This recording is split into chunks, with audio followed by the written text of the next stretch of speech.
कितने बच्चे थे जिनका समय का नुकसान हुआ। माननीय हाईकोर्ट नहीं पहुंच पाए, उनका समय का नुकसान हुआ है, उनके लिए कोई प्रावधान नहीं है। सिर्फ जो माननीय हाईकोर्ट पहुंचे थे पेपर लिखने के बाद समय का नुकसान, उनको फिर से दूसरी बार एग्जाम देने की अपॉर्चुनिटी मिली है या बिना ग्रेस के नंबर रखने की। एनटीए 7-8 दिन बाद खुद एग्री कर रहा है ग्रेस नंबर का जो कॉन्सेप्ट है वो गलत है।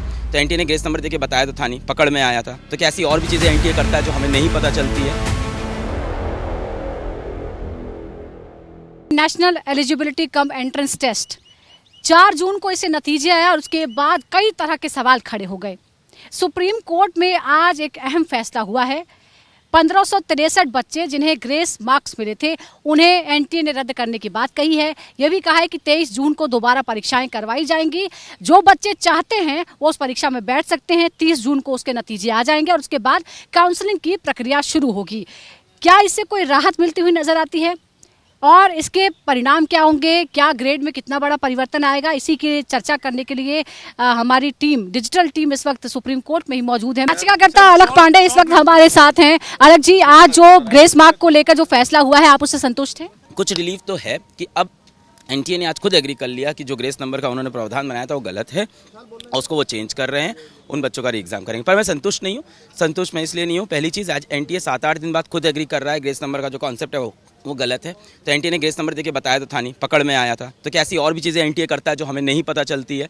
तो एक बार उस चीज़ की ऑडिट होनी चाहिए। दूसरी चीज़, जो बच्चे माननीय हाईकोर्ट नहीं पहुंच पाए, उनका समय का नुकसान हुआ है, उनके लिए कोई प्रावधान नहीं है। सिर्फ जो माननीय हाईकोर्ट पहुंचे थे पेपर लिखने के बाद समय का नुकसान, उनको फिर से दूसरी बार एग्जाम देने की अपॉर्चुनिटी मिली है या बिना ग्रेस के नंबर रखने की। तो तीसरी बात कि पेपर लीक का मुद्दा अभी भी ऑन है और माननीय सुप्रीम कोर्ट ने आज ये बोला है कि अगर काउंसलिंग हो भी जाती है, एडमिशन हो भी जाता है और बाद में कुछ निकलता है तो we have all the parts. 30 तारीख से पहले काउंसलिंग नहीं होगी, ये तो तय है? नहीं, बिल्कुल नहीं। अभी तो 23 तारीख को कह रहे हैं रीटेस्ट कराएंगे, फिर उसके स्कोर आएंगे, पूरी रैंक शफल होगी, बहुत से काम है। पर मुझे लगता है और सारी डिस्क्रिपेंसीज निकलेगी।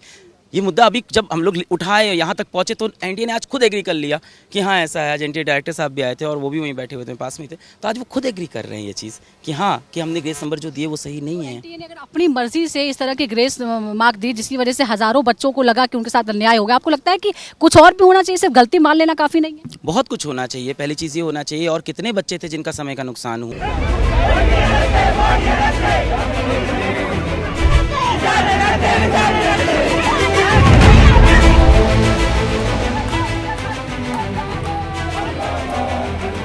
और कितने बच्चे थे जिनका समय का नुकसान हुआ। माननीय हाईकोर्ट नहीं पहुंच पाए, उनका समय का नुकसान हुआ है, उनके लिए कोई प्रावधान नहीं है। सिर्फ जो माननीय हाईकोर्ट पहुंचे थे पेपर लिखने के बाद समय का नुकसान, उनको फिर से दूसरी बार एग्जाम देने की अपॉर्चुनिटी मिली है या बिना ग्रेस के नंबर रखने की। एनटीए 7-8 दिन बाद खुद एग्री कर रहा है ग्रेस नंबर का जो कॉन्सेप्ट है वो गलत है।